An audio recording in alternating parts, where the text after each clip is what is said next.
Dia masuk ke dalam daging batang, dia masuk lewat pipa silem, dia terus ke atas, sampai di pucuk. Jadi pucuk yang tadi awal diserang spora penyakit ini, bercak daun ini, mati di situ. Kemudian dia juga punya sifat basipetal. Akropetal tadi kan dia naik ke atas, basipetal itu dia turun ke bawah. Jadi ranting bagian bawah yang juga terkena, juga mati. Nah, sekarang cara pakainya bagaimana supaya efektif membunuh mereka? Cara pakainya 2 minggu disemprotkan berturut-turut. Jadi semprot tanggal 1, tanggal 14 semprot lagi. Kalau sudah selesai ya sudah.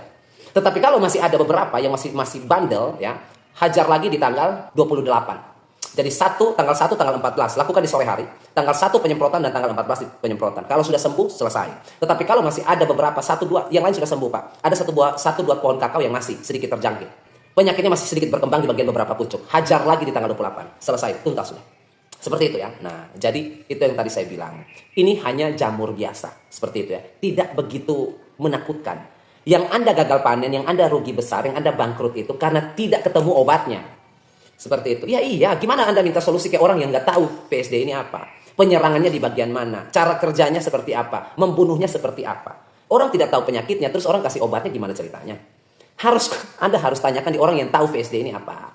Setelah itu baru dia tahu, oh kalau dia kerjanya begini, metabolisme si fungi ini begini, patogen ini begini, kita pilihkan obat yang spesifikasi untuk dia. Yang spesial untuk dia. Seperti itu kan. Seperti kemarin urat gerayak pada bawang, ya spesifikasi. Tahu dulu urat gerayak itu apa, sarafnya di bagian mana, GABA atau sensor saraf, pusat saraf ulat itu di bagian mana. Cari obatnya, ketemulah si modis 100 SC, ketemulah dia. Jadi kita identifikasi penyakitnya, baru kita bisa tahu obatnya apa. Kayak dokter, dia tanya dulu riwayat penyakitnya apa, usia Anda berapa, gejalanya apa, sakitnya kayak gimana, diperiksa, baru obat dikasih. Begitu ya, bukan akibat fungi patogen jadi semua. Penyakit fusarium pun, obat fusarium pun dikasih, ya nggak mampan.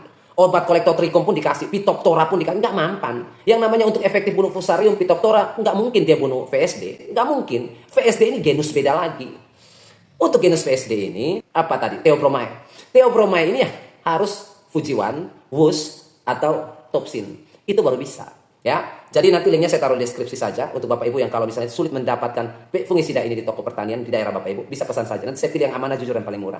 Langsung hajar saja, pesan, beli, dan hajar saja. Kalau punya perkebunan kakao yang skala luas dan sering mengalami itu, pesan yang banyak saja.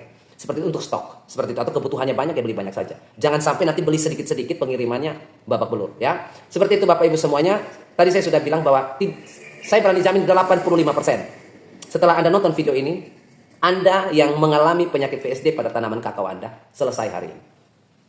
Lakukan semua langkah-langkah yang tadi saya bilang dan percaya sama saya, tidak akan lagi sejarah di kebun kakao Anda ada penyakit-penyakit begituan. Ya, karena itu sudah paling tepat. Ya. Sampai jumpa dan akhir kata saya ucapkan, tetaplah selalu berbagi dan melakukan kebaikan. Setiap hari.